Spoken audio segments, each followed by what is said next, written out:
Welcome to Back to Health, the official podcast of Healing Hands of Manahawkin. Our goal is to inspire and empower you with expert insights, real-life stories, and practical tips to help you take control of your health. Together, we'll explore simple, effective ways to live a healthier, happier life with integrity, sincerity, and the utmost compassion. Let's get started on your journey back to health.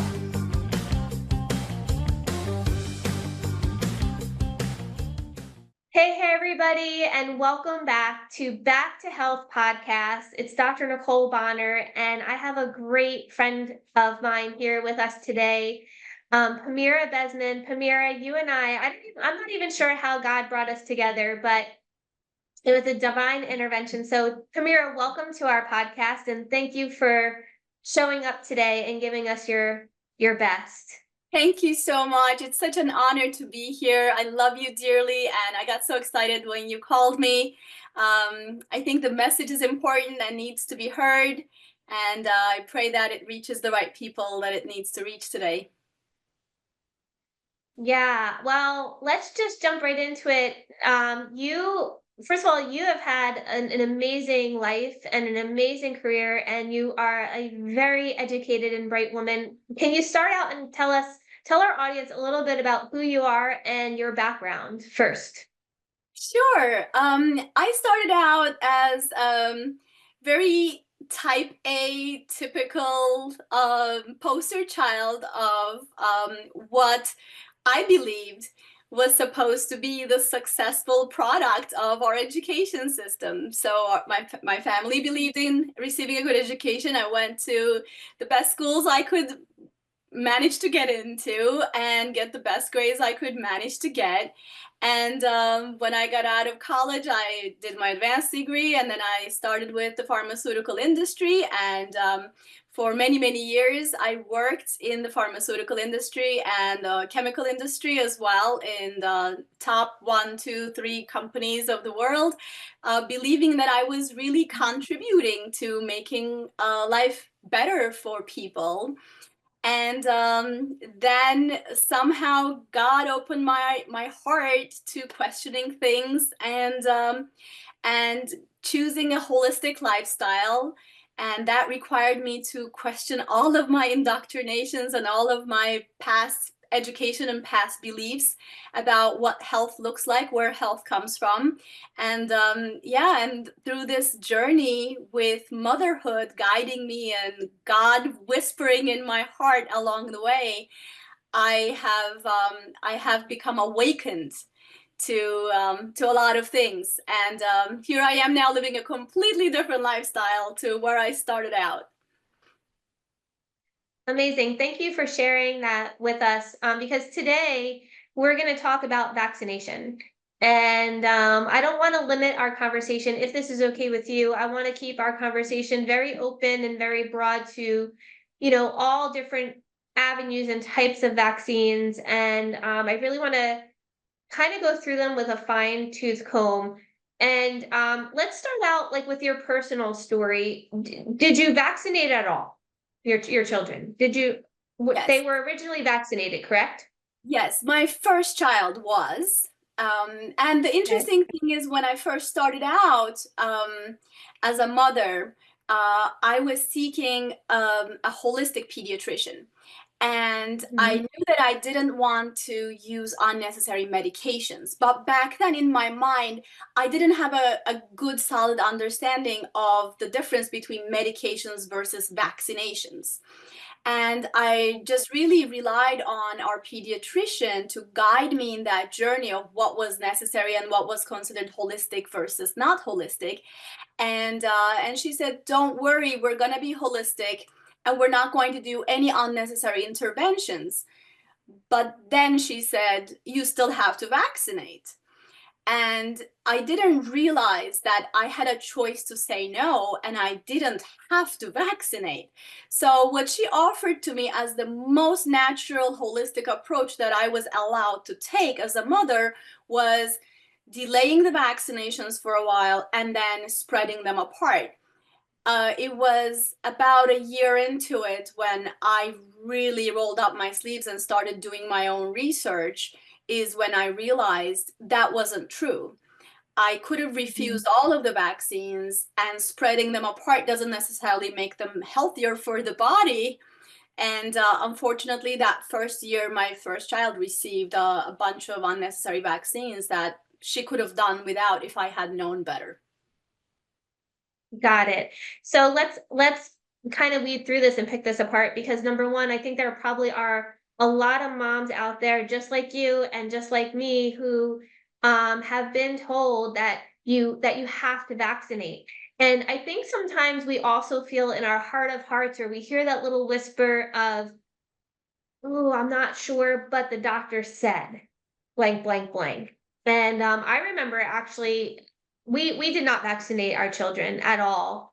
But I do remember one time my son Lucas fell and he was climbing, he was silly boy. He was climbing up on a like a the bathroom tub, like where the bathroom tub wall was, and he had a tinker toy in his hand and he fell off the bathroom wall and his tinker toy went right up into his chin and he ended up like cutting open his chin and he had to have stitches, you know, things that well you don't know because you have girls, but but boys they do Like, the no darndest stitches things. over here.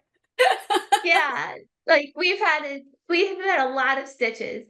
But anyway, so we go into the hospital and, you know, of course they ask, are your children up to date on their vaccine? And then of course we always say our children are not vaccinated. And the surgeon gave us quite the hard time and he wanted to vaccinate Lucas for tetanus. And we declined. And then like a week or two later, my husband had to take Lucas to the pediatrician and the pediatrician was pressuring him to get the tetanus shot. And the pediatrician said to my husband, he said, "Well, if you don't get this shot for Lucas and he gets tetanus, he goes, you can say goodbye to Lucas." And that was what he said to my husband. And so of course, right away, Joe had called me up on the way home and he told me what the pediatrician had said. And you know, I had assured him that we were making the right decision and you know, everything was fine. We never did end up getting the vaccination. But my point in sharing this story is just like you, people are led to believe misinformation that you have to be vaccinated. So can you speak to that a little bit? Like a lot of people think they truly believe that their kids can't go to school if they're not vaccinated. Yeah, it's just a part of the propaganda, because when we really understand why vaccines are being so much, it has nothing to do with health or immunity. And it has everything to do with maximizing profits for the pharmaceutical industry. And the legislators that are supposed to regulate the industry are unfortunately, through the lobbying process, being wrapped up into this conflict of interest.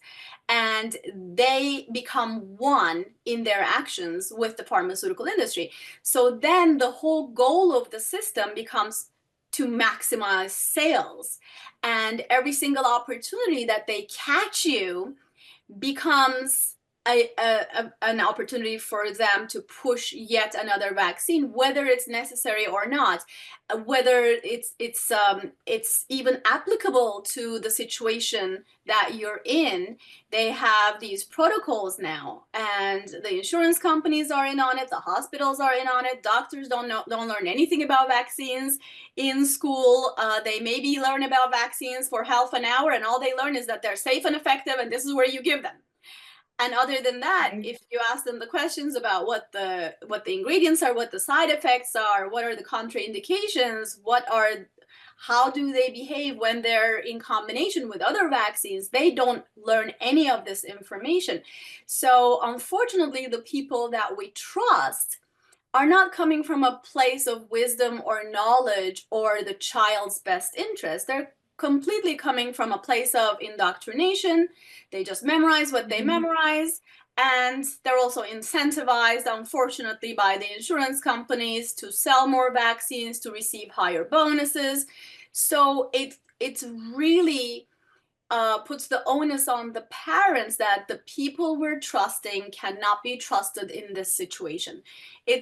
it's a very, very rare case now where you get to find a pediatrician who is truly vaccine literate, who truly takes the condition of this child separately and looks at, is this vaccine appropriate for this child or not? Is it necessary? How do we compare the benefits versus the potential risks, and give you informed consent as a parent with all this information available to you? Unfortunately, this is not available to us. And it wasn't available to me at the time. This doctor was highly recommended.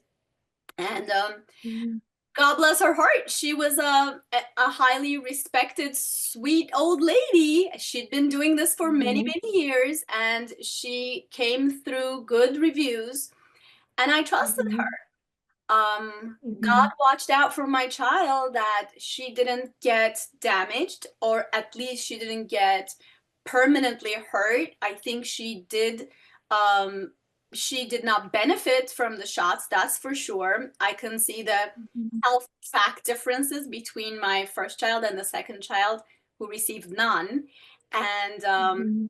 you can tell the difference as a parent. I wish I had known better to be able to give that first child the same kind of strong start that I was able to give my second child. But that required me to go through the journey of making that mistake and really carrying that guilt with me, and then looking for better ways of doing that in the absence of a trustworthy expert that could guide us the right way. Yeah, Pamira, can I ask you some more questions about that? Because I mean, even like as a mom, I have such a hard time. My brain has such a hard time to believe that it's hard for me to believe that and I want to phrase this correctly because I do believe that our pediatricians have the best interest of our children at heart. But it's just so hard for, maybe I'm naive. I think I am naive. I know I'm naive. I just have such a hard time to believe that the pharmaceutical industry and the lobbyists that they are still giving our children these harmful vaccines. And in a minute, I'm gonna ask you some questions about the side effects of vaccines and why we're questioning the use of vaccination. But before we jump into that, like, are the lobbyists being bought? How is this even happening? The educational institutions are in the palm of the industry. So Okay. what's being taught Like in, they're being funded yeah, by so, the industry? yeah, absolutely. So the pharmaceutical industry is giving the grants to all these medical schools, and they dictate what's going to be taught in the curriculum. And Mm, unfortunately, the primary purpose of the education is no longer to raise wise individuals who can find the optimum solutions for individual patients. It becomes, how do we pump out the highest number of agents to sell the highest number of our drugs? And a lot of times they're memorizing these matching sheets. If this is the symptom, this is what you give. If this is the symptom, this is what you give. And then based on all the side effects of these drugs that you've prescribed, then these are the ones that you give for the side effects of the drugs. So it becomes a spiral that they can't dig themselves out of. Also, they come out of medical school with such high debt that they mhm, lose their independence. They have years and years, sometimes decades worth of student loans to pay. And mhm, it's very difficult for a doctor to stay independent and protect his or her backbone and go against the industry's requirements, against the insurance companies, against what the industry expects of them to do the right thing.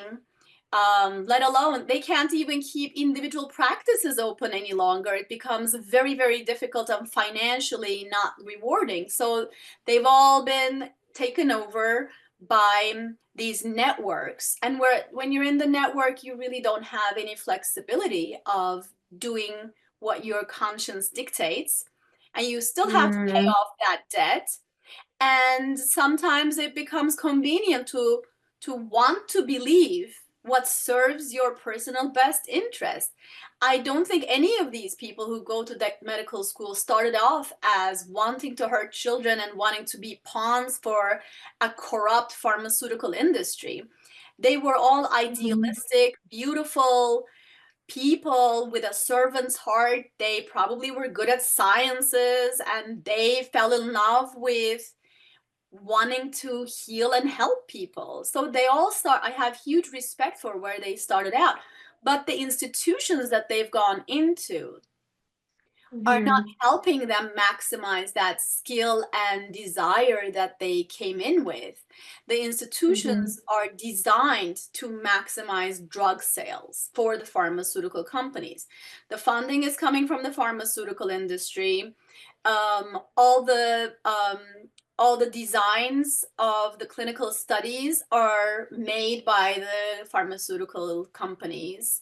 Whoever's likely to benefit from it is the one sponsoring it. So okay, so let me get this straight. Let me just back the bus up for the people here. So what you're saying is that when like the pediatrician says that, you know, the research shows this is good for your child, the research that he's talking about was funded by the pharmaceutical company that's selling the drug that they're promoting. yes, Is that, I got that right? absolutely. You know this, right?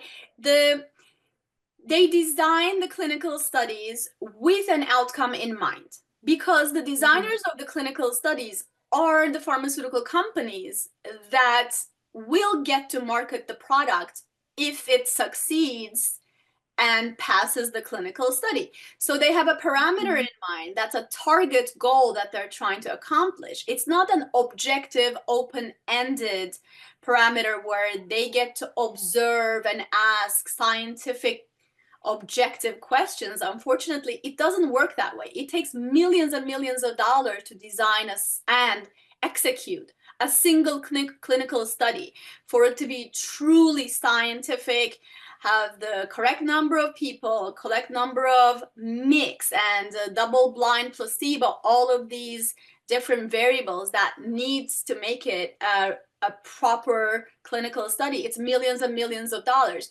So why would a pharmaceutical company who has developed this drug or vaccine, whatever the product is that they're trying to confirm, design something that allows it to fail? They can't. So their best interest is to design it in a way that it's most likely to look successful. And that is very unfortunate. So not only is the original initial design biased, but then also the selection of data is extremely biased. Because if certain bits of data doesn't fit the narrative that they want to build their marketing story on, they will conveniently exclude that data from the assessments and the final statistical analyses. So statistics is basically a legitimized, justified mathematical way of lying if you're able to manipulate the data sufficiently. Now, you can be completely objective, and if you have a wonderful design and an objective team of people who are not biased and who have no conflicts of interest, true science should always give us the true answers.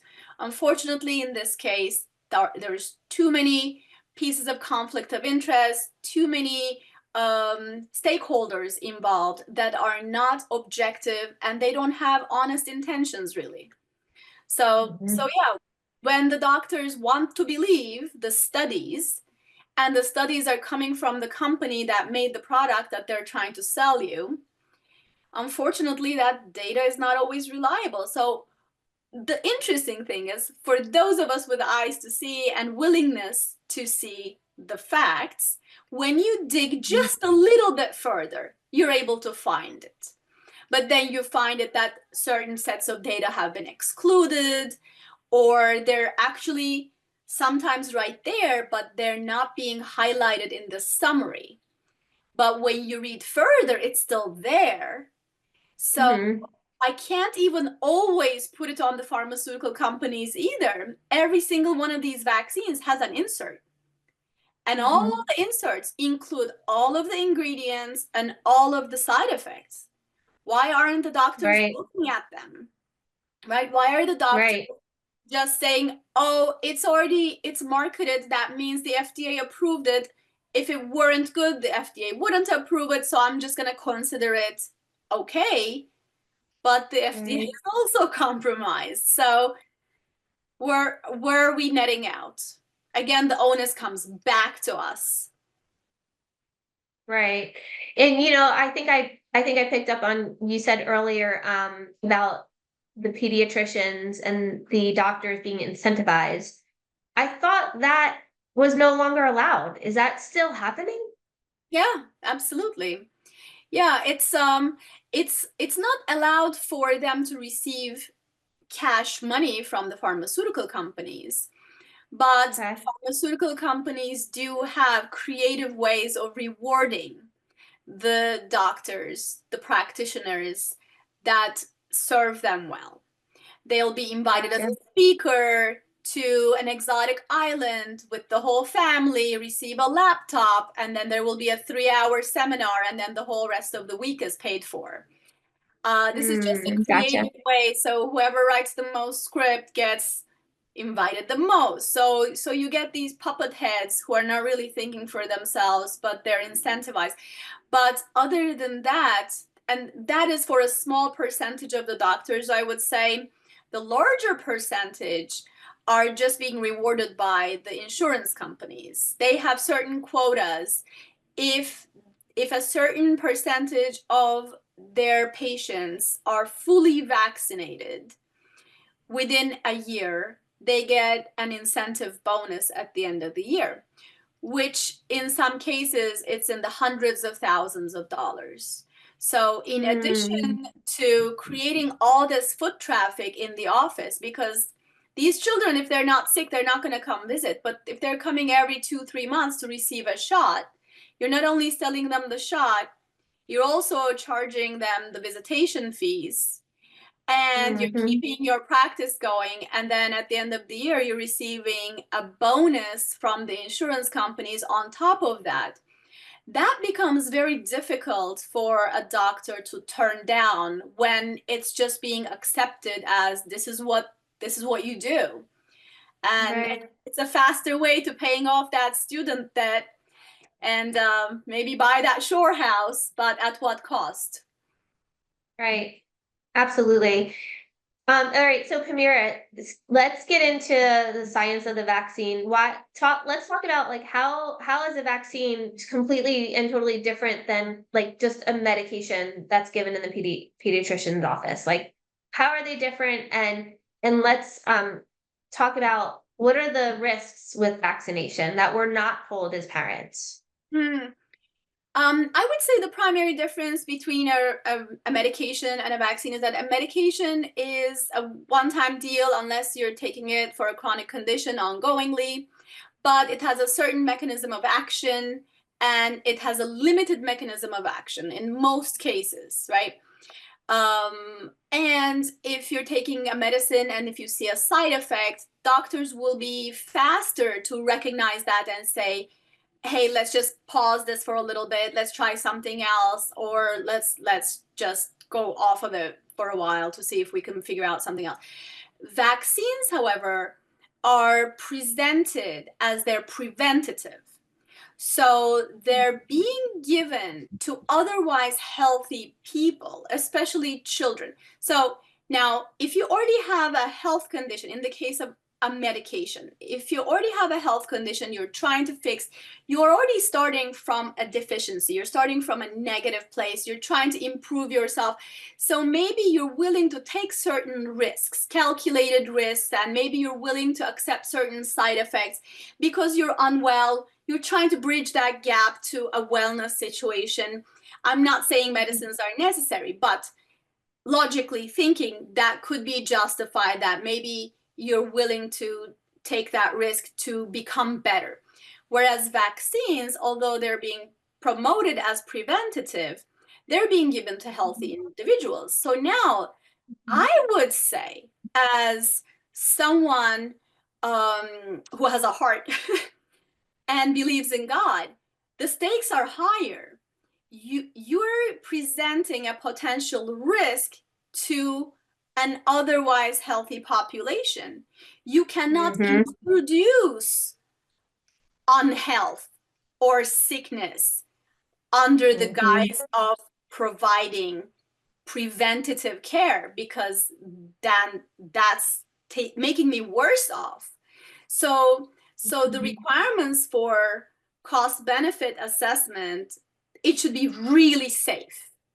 So the safety Mm-hmm. profile should be impeccable, and it should really only be given if it's proven to be effective.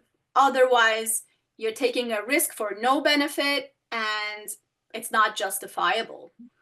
So, unfortunately, that's not how it is, right? So, unfortunately, these um, basic humane guidelines have been completely ignored in the vaccine industry, especially since 1986. The law has changed such that vaccine manufacturers cannot be held liable for injury or death given to children. The vaccine doses since then has tripled. So Mm-hmm. you can see that it's not related to a necessity. It's free for all now. It's no risk for them, and all profit for the manufacturers, and all the risk Mm-hmm. has been transferred onto the recipients and the families of the recipients. So the balances have been really thrown off, in my opinion. Got it. And what are some of the risks for vaccinations? You know, like what talk to us about the risks that we're not being told in the pediatric office. Where do we And then start? The list is so long. let's let's start. I know that's what I'm saying. Wait, let me be more specific. Let's start with childhood vaccination, Mm-hmm. and then let's talk about COVID and flu vaccines because that's a whole nother animal. People don't know that, but it's a whole nother, like it's almost something completely separate, something completely different. So let's talk about the risks and and so yeah, so let's start with childhood vaccines first. Mm-hmm. Risks. Oh, the potential risks start from basic pains and aches and rashes, uh, ear infections, ongoing upper respiratory infections.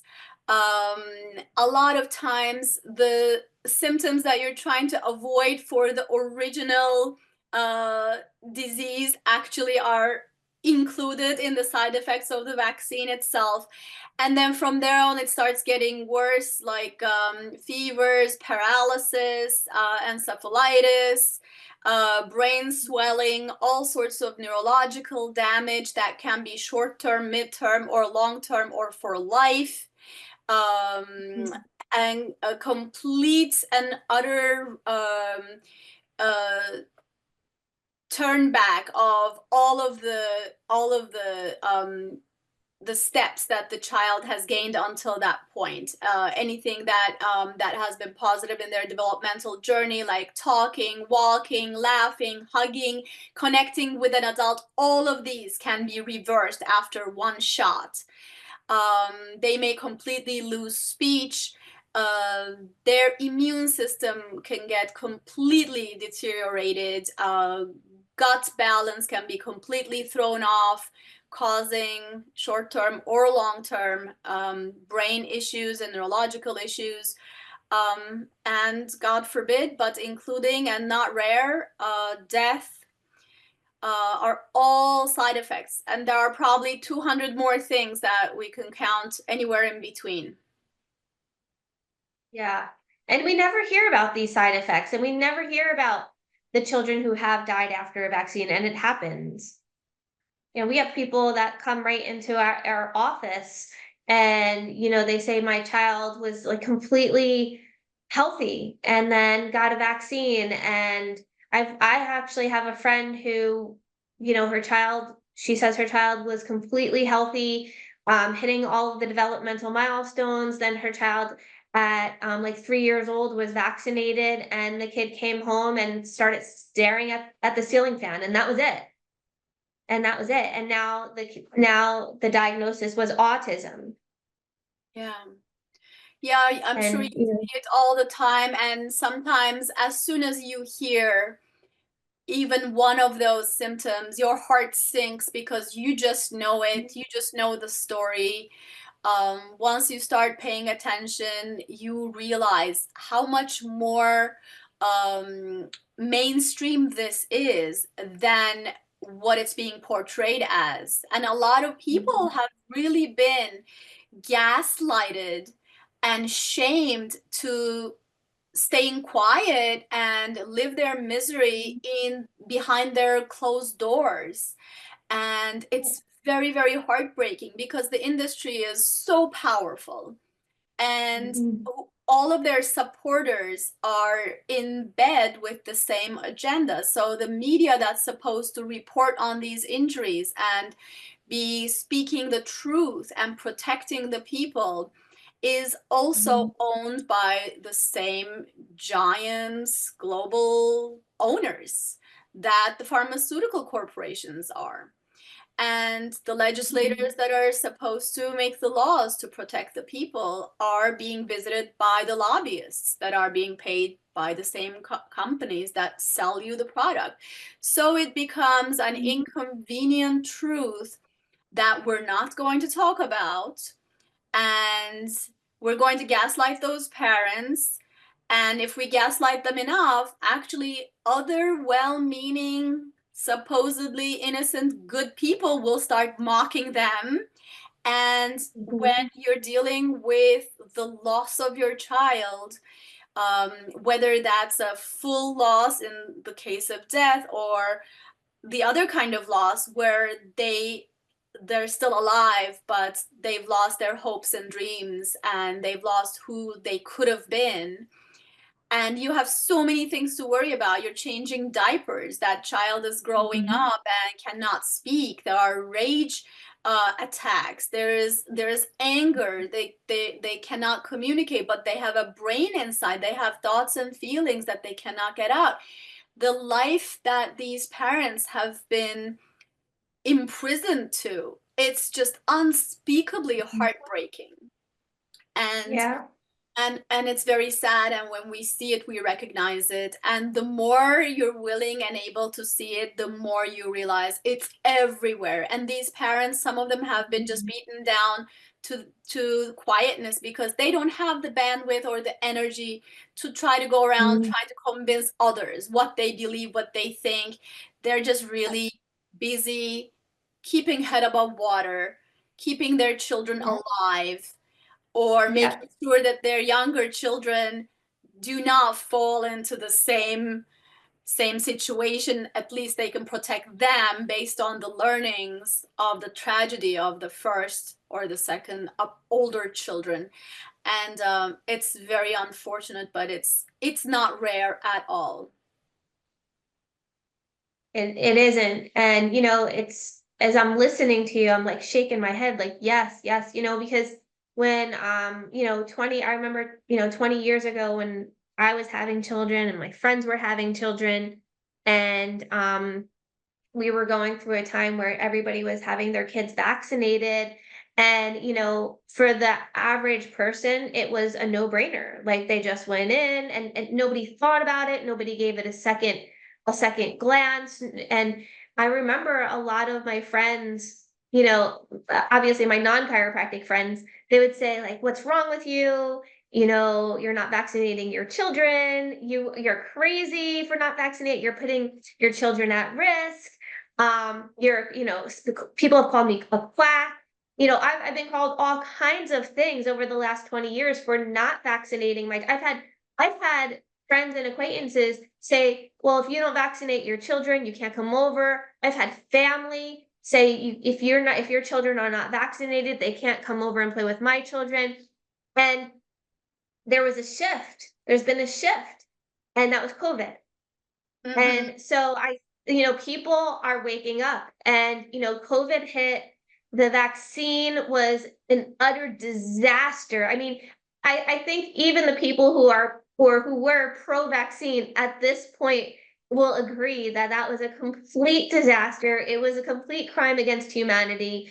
I think everybody knows it now. It's not a secret. And I can't tell you, Pamira, how many friends, family, acquaintances came to me and they said, Nicole, we will never vaccinate our children again. I'm sorry for, thinking you were crazy all these years. I thought you were nuts, and you're not. And you were right. And I was like, I know. And people would they say, how did you know? How did you know? And it's different because I was immersed in it. I was a lover of science. I'm a lover of science. I graduated top of my class in pre-med from Seton Hall in 3 years. It was like a 5-year program. I did it in 3 years. I graduated like 10th in my class. I love And they science, call you and anti-science, right? That's crazy. I'm actually pro-science. I'm actually pro-science, but I'm anti the abuse of science. And that's what's happening here is, like you said, is science is being abused, it's being manipulated. Pamira, do you want to know how I got so intrigued? This is vaccination has been something that has fueled my fire. It has been something that has like really sometimes aggravated me to no end. But do you know how I got so passionate about vaccines? I don't know if I've ever told I you this don't. before. So when I went to undergrad, I was a pre-med student at Seton Hall, and friend of mine was a graduate student, and he was doing research on rats. And his research was he was measuring, his job was to measure the effect that the MMR vaccine had on these rats in regards to blood sugars and causing type 1 diabetes. Now, you probably know, like you probably have know or have heard of actually children who have gotten vaccinated and then within months got diagnosed with type 1 diabetes. Well, I was assisting in the lab for extra credit. I was there because I was intrigued, but there was something in it for me. I was getting extra credit. I needed like some help in biochem or something. And so I was assisting. And so like what happened was after the rats were injected with the vaccine, like a bunch of them died, and then the ones that survived were walking into the walls of the maze. They were neurologically damaged, and the research was thrown out. The data was thrown out because there was nothing, there was no data that supported the students, the student who was there getting his master's. There was no data that left over to support his thesis, so that the research got thrown out. Hmm. And I said, well, if vaccines, cause death and neurological disorders in rats, what is it doing to our children? Because I got to be honest, some of these rats, Seton Hall's up in South Orange, so these rats are like small babies, size of small children. Well fed. So and so that's what really got me interested back then. Now, this was even before I became a chiropractor. This was before I made the decision to become a chiropractor. This had nothing to do with the chiropractic industry. This Mm. just had to do with my observation of, wow, like what are we doing to our children? And then God's path for me was to go to chiropractic school, and then everything just opened from there. But Wow. really, that's how I got into researching vaccines and reading and looking at the data. And then so now, right, COVID comes. And let's talk about the COVID vaccine. You want tell us all about the COVID vaccine, because that's a whole nother animal. Ooh, yes. So COVID vaccine. Where do we start? First of all, COVID itself was was genetically modified to happen in a lab. That's the first thing we know, right?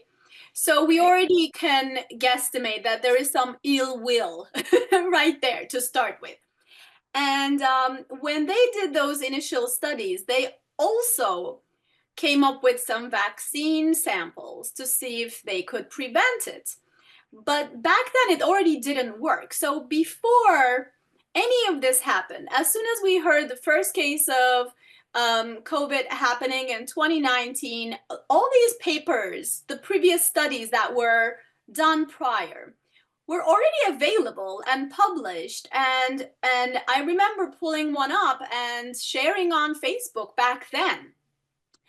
And I knew for some reason that we're being fast tracked into something, and it's not something good, especially because it was built right in the coattails of the whole MMR quote unquote outbreak fake stories where, you know, the worst, deadliest MMR measles, the deadliest measles outbreak of all of history where nobody died. So, you know, there was a lot of political maneuvers going on, a lot of manipulation and fear mongering, and a lot of propaganda going on. And this one came right after that. So I had my antennas on. I was a little suspicious. And then we realized that they were fast tracking a vaccine. So also, again, a lot of us, you included, we noticed that as soon as they said everything is shut down and you have to wear masks, we knew that they were going to use the vaccine as our ticket back into normal life. And we were hoping we were wrong, but unfortunately, time has proven us right in our concerns. So the vaccine itself used mRNA technology, and this is a messenger RNA. And the idea was that they were going to create this little messenger in the body that's going to create and multiply the spike protein from the COVID virus. And then because the body's creating this spike protein, the body's going to attack the spike protein and it's going to create antibodies. And then supposedly the logic was that you would then be immune to COVID without having to catch COVID. And the guarantee was that this mRNA technology was not going to cause any DNA alterations in people. The promise was that it was absolutely safe. And then the promise was that if you took the vaccine, you were safe, you were not going to catch it, and you were not going to give it to anybody else. So none of these were true, unfortunately. The vaccine was not safe. Unfortunately, within the 1 or 2 years of the COVID vaccines being out, more injuries and deaths as a result of the COVID vaccine have been recorded than all other vaccines combined for the whole duration of our whole vaccine injury reporting database being available.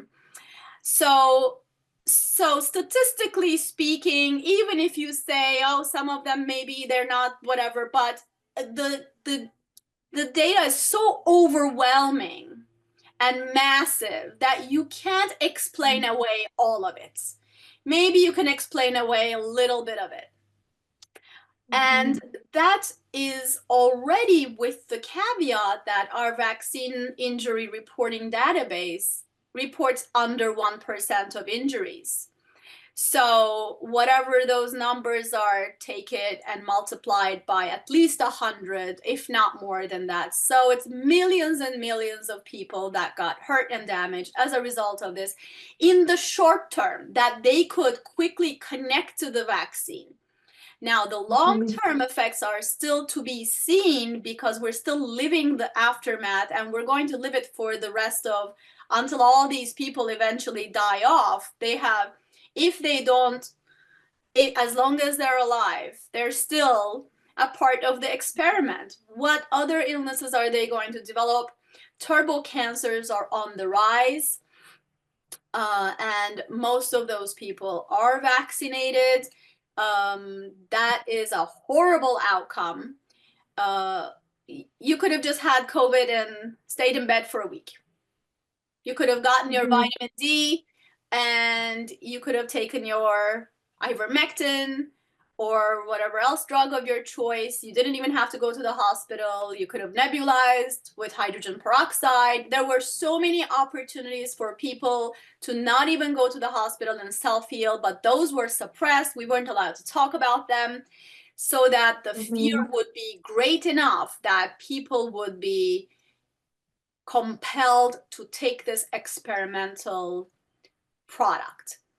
Unfortunately, um, yeah, there are lifelong injuries that is heartbreaking, but those people are now speaking up. Mhm. Sometimes they're being suppressed, but I think there is enough of them out there that everybody knows somebody who has been hurt. Yeah, It cannot be hidden anymore. right. It's the very unfortunate, sad truth that the numbers are so large that they cannot lie about it anymore. People just know it at this point. Um, Right. Well, sorry, go ahead. well, even the no, well, I was just gonna say, even the conversation that we're having right now, had we been having this conversation 4 years ago, it would have been censored. Oh, We wouldn't be able absolutely. to put this out there. If we did, it would be taken down. And Absolutely. and it's becoming so known that this vaccination was such a debacle that they can't even take stuff like this down anymore because everybody knows. Yeah, and the social media giants did did did us a number there, unfortunately. Millions of lives could have been saved, or Mhm. millions of injuries could have been prevented, but Mhm. they were in bed with the government, and the government was in bed with the pharmaceutical companies, and those companies were in Mhm. bed with the media, Mhm. collaborating to push the fear, push the product, use taxpayer money to do a massive, massive shift of taxpayer resources into those companies, and a massive marketing campaign with trillions of dollars globally to convince people that they're safe and effective and that they need them. And I think they must have leftover funds, because I'm seeing them still in my Facebook feed. All these little government agencies, the little local state agencies, they're still constantly promoting this. And I'm like, the gig is up. Stop it already. And Yeah. everybody that's commenting is either putting a laughter face or an angry face, because at this Mhm. point most people have understood. I think it's less than 20, maybe around 25% of Americans are still thinking that COVID vaccine is a good idea. I would have expected that that number should be much, much lower for Mhm. the leader of the free world. But unfortunately, I think our people are good-hearted and naive. They want to believe that the government is out to protect them, Mhm. and that these companies wouldn't do such an evil act if they knew better. Unfortunately, they're wrong. I wish I was wrong. Yeah. I wish we were wrong. I really wanted to be wrong. Yeah, Pamira, that's like what I was saying earlier, is like as a mom, it's so hard for me to like believe what I know is true. It's like I don't want to believe that. I don't want to believe it's so hard for me to believe that people would knowingly put humanity in danger. And they are. And it's all for the sake of money. I mean, there's just trillions of dollars involved here. Yeah. And I think they're okay with us being dead or sick for life, because you take their shots, what, 72, 74 doses before the age of 18 now. if you count the new RSV and the COVID shots and all those repetitions, I think it's upwards of 80. Mhm. Um, I mean, all those shots have a cumulative effect. Where are the safety Mhm. studies that injecting that many doses of that level of aluminum, that level of mercury, that level of pig DNA, dog DNA, bovine DNA, aborted fetal cell lines, and Mhm. mRNA technology constantly telling your body to make spike proteins of why is my body going to make a spike protein of a virus? My body has its job already given by God to make its own healing cells and healing Mhm. mechanisms. It already has a job. Why are we trying to override that with Mhm. giving it a new task by hacking it? Because the body would never by itself produce spike proteins. I mean, if Right. you want to do truly good science, look at the mechanism of how the immunity functions, right? So many of us Mhm. were subjected to COVID, and look how we developed immunity. Look at how that worked. So, Mhm. COVID virus has more than one protein. Why did they just pick the one spike protein to add into the shot? Mhm. Only one. It has, I think it has 29 different proteins. So, when Oh, COVID wow. comes into your body actually needs to develop immunity to all 29 of them by fighting all of them. And the spike protein was the one that was the sticky, disgusting one that was supposedly the most dangerous one. I remember Bill Gates showing this little this little ball with spikes on it, explaining The because model. he's the virus expert. And this was as soon as Yeah. COVID came out, he was already showing this model in a video Mhm. how the spike protein works. And I'm like, so if you're saying that's the worst part of COVID, why are you isolating that and making our bodies endlessly reproduce the most dangerous part of a virus? That is just atrocious. I mean, it's either moronic or very evil. It can't Yeah. be it can't be a mistake. It's a very bad design. Either way you look at it, they either wanted to hurt us Mhm. or they're really, really dumb, which I don't think they're really, really Yeah. dumb. So, so it looks like they actually tried to hurt us and they've succeeded. Mhm. I don't know if you've had a chance to see this one, Nicole, the Pfizer papers. I haven't, but I've sure heard of them.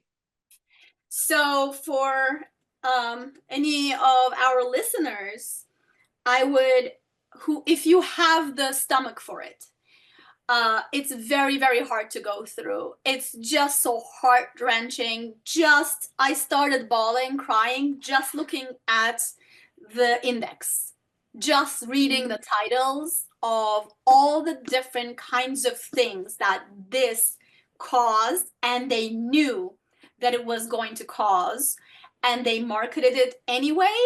And they didn't let us know that there were these risks. Plus, they lied to cover it up. it's Mhm. it's so heartbreaking, but it's a part of our emotional and spiritual growth. I think we have to face this, that we're living in a world we can no longer take for granted that everybody's good and sweet. I think we have to open our eyes to that. We are living in a world where unfortunately there is evil. We're going to have to face it. And the more we live in Mhm. denial, the more we're victimizing ourselves and letting them use us. So we can't live in fear, but we have to be smart. So Mhm. we have to read these things, educate ourselves, maybe not read so much that we get depressed because there is a fine balance. But it's time that we start taking a more critical look at all of these. And I think COVID becomes the silver lining, that it was so bad that we Yeah. have to wake up now. Yeah. I feel like they were like all these years, these decades, like starting with in the 1980s and the 1990s, and adding and adding, and they were pushing and pushing and pushing.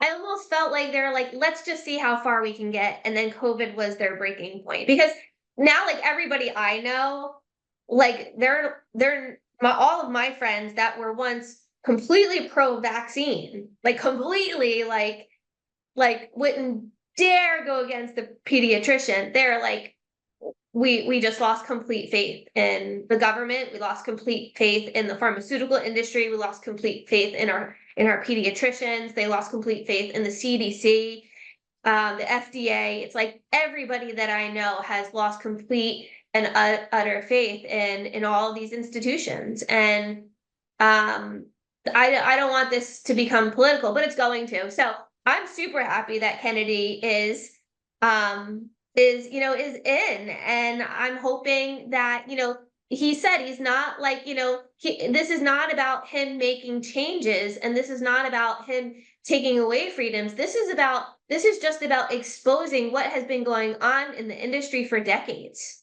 Yeah. Yeah, And then absolutely. here's the truth.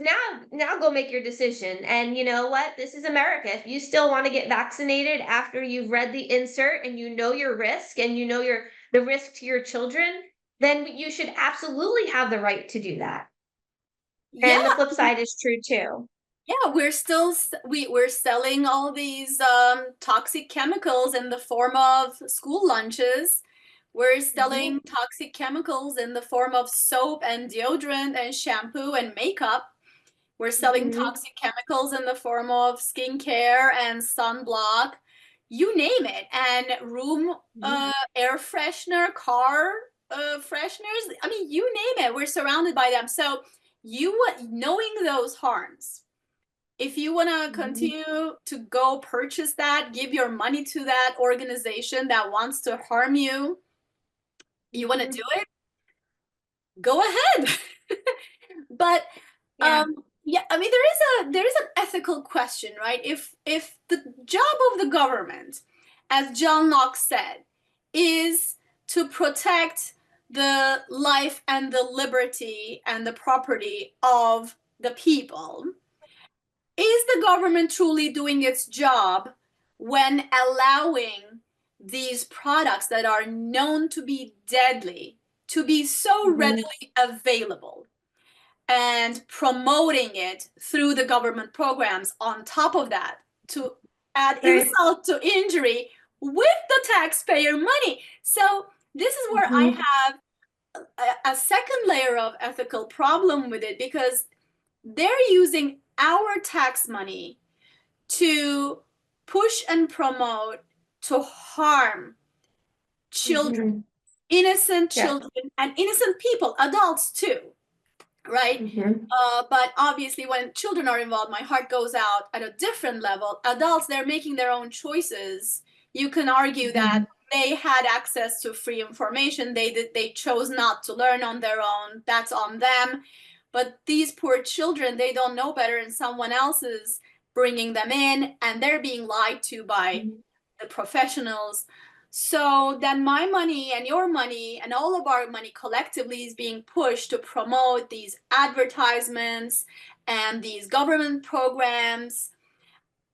Where do we draw the line? What, I don't want my money going towards that, towards harming children. So I Mhm. think that's another level of, if the government's going to use taxpayer money, the government has to make sure that the children are protected, and they're not doing that right now. Right. Right. Absolutely. Wow. So, Pamira, as usual, podcast has gone over.